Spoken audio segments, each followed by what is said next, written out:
Yo, what is up? It's C4 and I'm back with another tutorial. So today I'm going to teach you how to draw hands in different spots, in different positions, in different angles. So you need a reference, understanding how hands are structured. Take it bit by bit. Let's hop into this, man.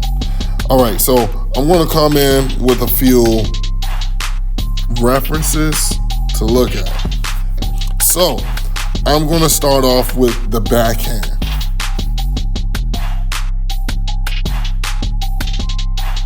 Okay, so it's going to start with a box. Now notice what I did with the box. The top part right here is like slightly slanted up, and you want that because that's how the hand forms. Once again, if you look at the reference here, that's how the hand is. Okay, there's many other references that you can use. All right, so moving forward, we're going to start with the fingers and the placement of the base fingers. Or we can start with the knuckles. Sometimes I like to start with those. So the knuckles, you could do like little diamond shapes. When you're sketching this, please sketch lightly. So anyways, I'm going to start off with shapes. Start off with squares. If you're working from an iPad, make sure you zoom in.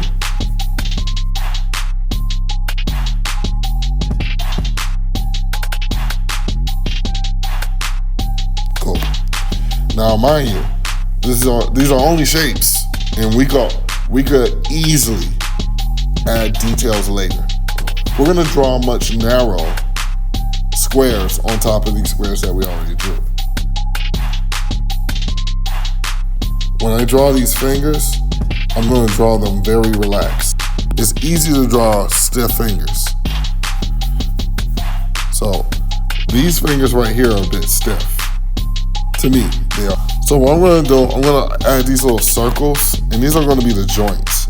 And these circles that I'm drawing are going to help me understand the complete position of my fingers as I draw them. You see how this right here is like more like flat-like, but there's a slight turn in each of these fingers. Like there's a slight rotation. This is like slightly rotated to the right. This one is slightly rotated to the left. I'm going to have a slight rotation. Bring that down to the left of this one. So as I'm drawing my squares and any adjustment I need to make, I'm gonna base it off of the rotation of these circles.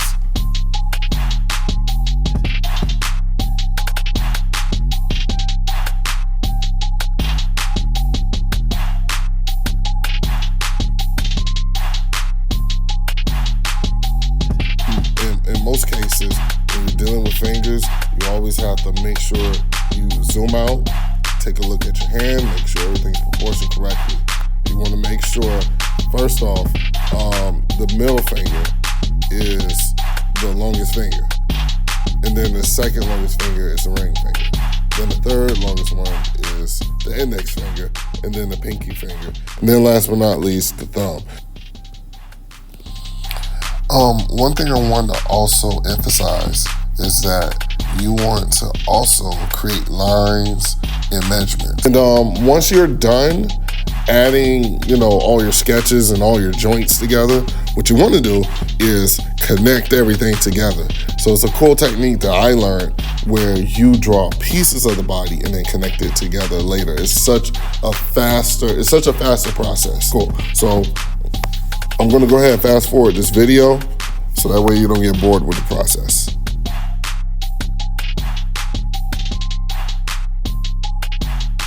All right, if you notice what I'm doing, I'm just gonna stop for a second. If you notice what I'm doing, concerning the details of this hand, I'm also making emphasis on the joints.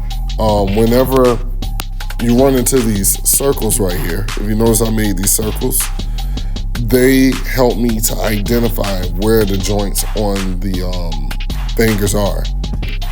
From there, I add a dip or a bulge. Okay, so let me show you. So right here, right, I'm gonna add like a little bulge. So I curve it, then I create a line. Small details like that help give your fingers a little bit more of a, I guess, a realistic look. Or I do like a little small dip. So it's very slight.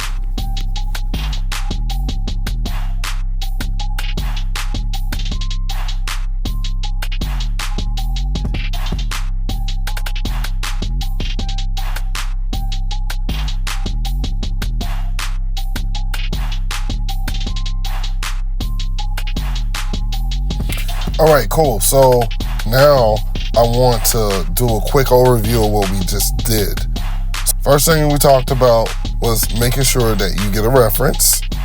Then once you have a reference, trace the outline of the reference.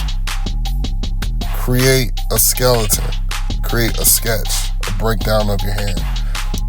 Then you want to provide yourself with an outline of your actual hand, all right? And now the next step that we're going to do is actually use some detailing. The best way to draw anything, once again, is to always have some kind of reference. And you can create your own reference by actually taking a picture of your own hand. So I'm going to insert this image of this reference I got. So as you can see, there's bone and muscle structure all over this. So I'm gonna create a layer real quick so I can mark up a few things. So one thing I want you to keep in mind are the knuckles. The knuckles and the bone. And so that's what we're going to do right over here to our hand. Horizontal, there we go. And then I'm gonna put this at the bottom so that way I can see what I'm doing. There we go. Yes. Now we're cooking with grease. All right, look. What we're gonna do is add those lines. A little small detailing.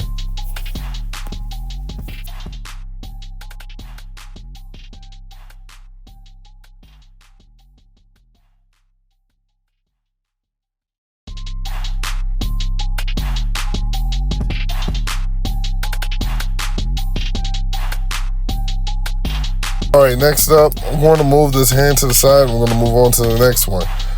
We're going to start with this pose right here. So I kind of already got started with it earlier, but once again, I haven't gotten too far. I'm going to speed up and I'm going to stop the video and I'm going to show you how to do this. So first, I'm going to make a solid square of the base part of my hand.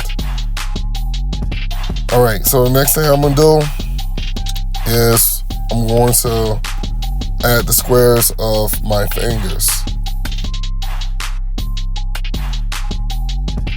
Your ring finger or your middle finger is gonna cover your index.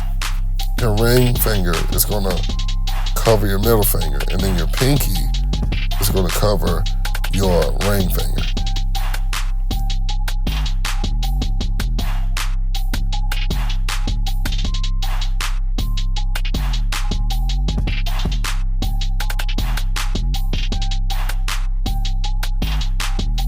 What you're gonna do, you're gonna add a circle in between there, like a little scribble circle.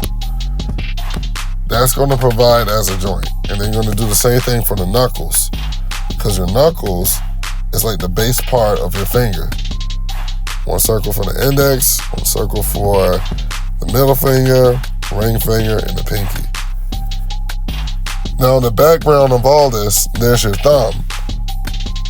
Your thumb is gonna be in the background, because from this view, your thumb is there.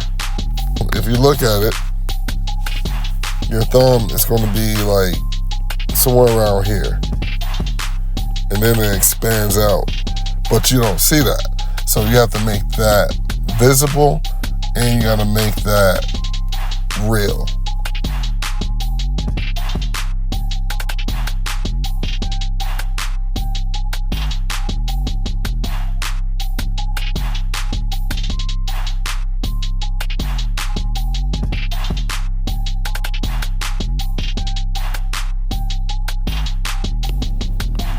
curving my line. So instead of, once again, making straight lines, I'm making curved lines.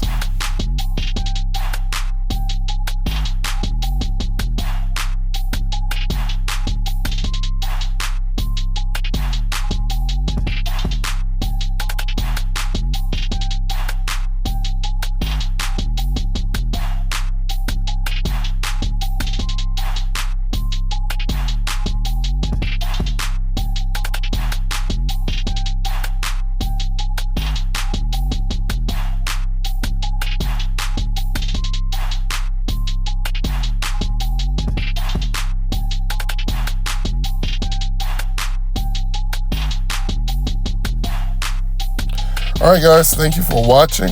I'll have more tutorials coming your way.